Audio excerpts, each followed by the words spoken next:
I didn't do it. Way to go, Louie. I'd like to share with you advice that Dave Mercer just gave me, but I can't. Seriously, I think we owe Dave a great show of gratitude. He's done a great job. He's filling in for the great Tommy Sanders. That's not an easy task, and we should be very thankful for that. Also, I think I'd like to acknowledge the Hall of Fame board for its what it's done to put together this fabulous event.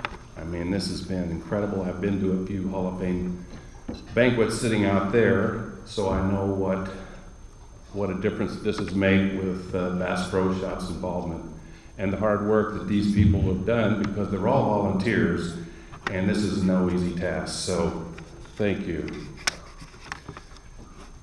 A few weeks ago, I was fishing this local fishing tournament around our place. We have a lot of those little, we call them pot tournaments. Anyway, my partner launched me in the early morning darkness, and I was sitting out there waiting for him to go park the trailer. And a fellow competitor yelled out, "Hey Louie, congratulations on the Hall of Fame honor." And he said that, "I gotta ask you something. I thought this Hall of Fame thing was for all-time fishing greats and tournament legends." Well, I explained to him that the Hall actually honors those it believes has a major impact on the sport, including a few writers, tackle innovators, and conservationists who have helped make this sport what it is today. He said, "Man, that's really cool, and I'm proud of you. But I gotta tell you, it's a good thing that you're good at what you do, because you suck as a tournament fisherman." Since then, I've thought a lot about what it takes to get into the Hall, and I'm still not certain as far as what got me here. All I can do is share with you some of the principles that I've followed throughout my career. First thing is you always have to remember that the decisions you make today will affect who you are tomorrow, and that your credibility is at stake 24 hours a day. Never accept mediocrity, and never take on a business opportunity that potentially threatens your credibility. As my editors will tell you, I am certainly not the fastest writer they know, perhaps the slowest. But hopefully they'll tell you that I'm one of the best, and certainly among the most trustworthy. Second of all, it's important to surround yourself with people who embrace your work ethic and values and take time to learn from them. I've been very fortunate to have done that in this sport. I've made some great acquaintances, and some of those are in the room tonight. And a select few have honored me by sitting at my table with their lovely wives. I told myself I wasn't going to get chucked up. Anyway, this whole thing began in 1989 when I made contact with a young, skinny, up-and-coming bass pro by the name of Kevin Van Dam, who went on to become one of the greatest anglers of all time. Oddly enough, not long after that, I began receiving calls from a young hyper angler named Mark Zona, whose gregarious personality has made him one of the TV's hottest personalities in fishing. And if you think he gets a bit overexcited now, you should have seen him back then. Oddly enough, we all live within 40 minutes of each other, which I think is kind of a cool deal, how this whole thing brought us together.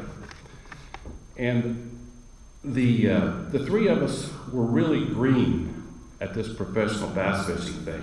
Me as a writer, Mark as whatever the hell he turned out to be, and Kevin as a pro.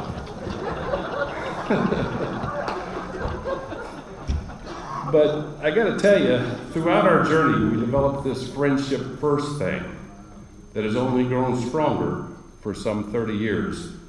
and includes our immediate families as well. I can't say enough for what they have done for my career, not just in business, but also by sharing their wisdom on life matters. There have been others who have had a major impact. Executive Bassmaster Editor Dave Pratt, who is also a Hall of Fame member, saw enough in me several years ago to make me a senior writer. And today's current editor, James Hall, has pushed me to take tough assignments and makes me look good in print.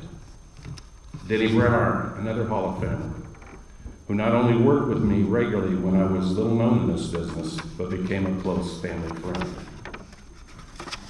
And while bass fishing is a sport or a business, to many of us, it's more than that.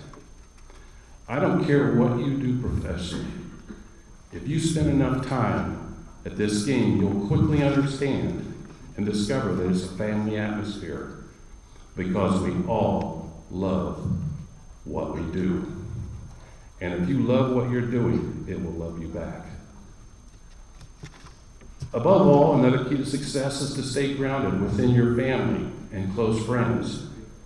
Also at my table is my lifelong best friend, Al Tucker. Al has enjoyed a successful career of his own and helped teach me some of the values I've outlined here tonight. Last but certainly not least is my wife, Deb, and son, Jason.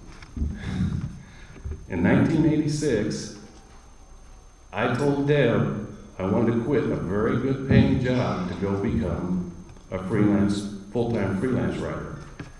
I said, look, babe, I figured this thing out.